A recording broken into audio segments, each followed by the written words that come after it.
Meu nome é Ksenia, 7 anos moro no Brasil desde 2014. É porque em 2014 eu terminei faculdade e logo depois me mudei porque eu fiz intercâmbio.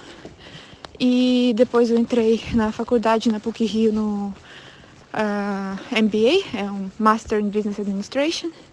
Depois achei trabalho, enfim, minha vida não foi a ideia, não foi planejado, mas aconteceu, né? Que, enfim, construir minha vida adulta lá. Eu nunca planejava mudar para o Brasil ou voltar para a Ucrânia. Eu tô tendo minha vida lá agora, mas quem sabe um dia eu volto, enfim, né? Depende.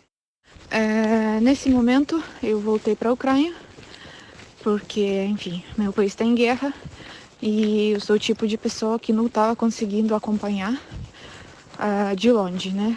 Continuar vivendo minha vida normal, como que nada estivesse acontecendo. Então foi uma decisão bem pensada, apesar de eu tomei a decisão rápido, mas eu acho que meus valores não me permitem, né, ignorar a situação no meu país, onde eu nasci, onde eu cresci, vivi até 18 anos, até uns 20, né, anos. Por isso eu voltei. Que eu mudei para o Brasil sozinha. A minha família, minha mãe, pai, irmão, avó, amigos, eles continuam na Ucrânia. E eu sempre visitava eles 1 ou 2 vezes por ano. Então eu nunca perdi o contato, nunca perdi meus raízes, né? Vamos dizer assim, e a conexão com a Ucrânia e as pessoas daqui.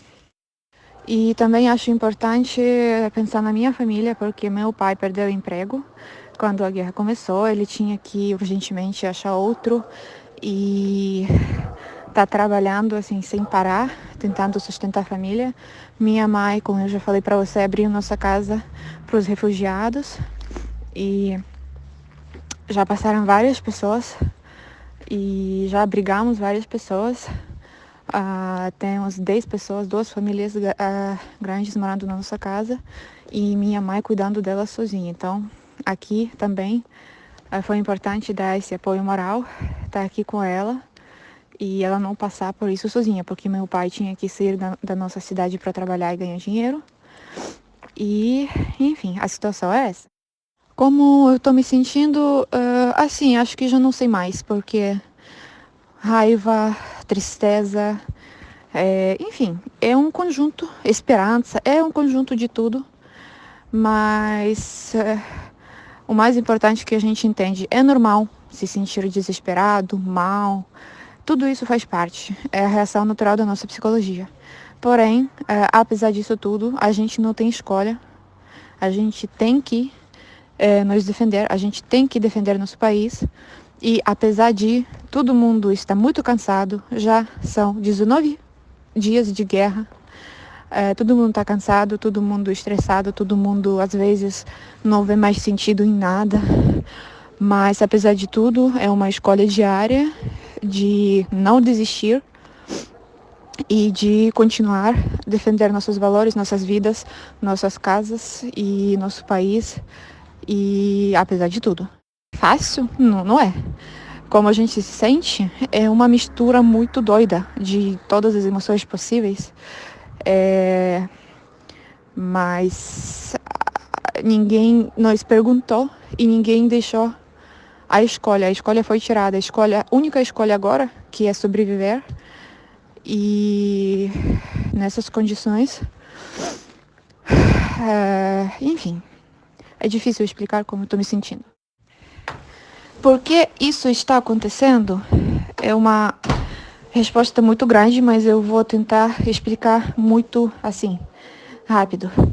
A Rússia é o governo deles. Não é governo democrático. É o governo autoritário. A Ucrânia é independente há 30 anos só que a Rússia nunca aceitou isso. A Rússia era império antes, né? E ela sempre estava olhando para a Ucrânia como que a Ucrânia fosse a parte da Rússia. E a Ucrânia, na cabeça deles, é tipo aquele irmão pequeno. E ele não pode ser independente, ele não pode ser sozinho, forte. Isso não cabe na cabeça deles. Eles sempre olharam pra gente como uma parte natural deles. E há 30 anos a gente é independente, a gente está se aproximando com a União Europeia. A gente sempre tinha esses valores mais europeus. E a Rússia nunca aceitou isso. E quando agora a questão de guerra pra gente sempre era questão de tempo. A gente sabia que em algum momento isso vai acontecer. Isso meio que nem surpreendeu ninguém de fato, pensando bem. O conflito começou, eles nos atacaram em 2014. Aqui eles roubaram Crimeia, né? A península e aquelas duas regiões, Lugansk e Donetsk, há 8 anos tinha conflito lá.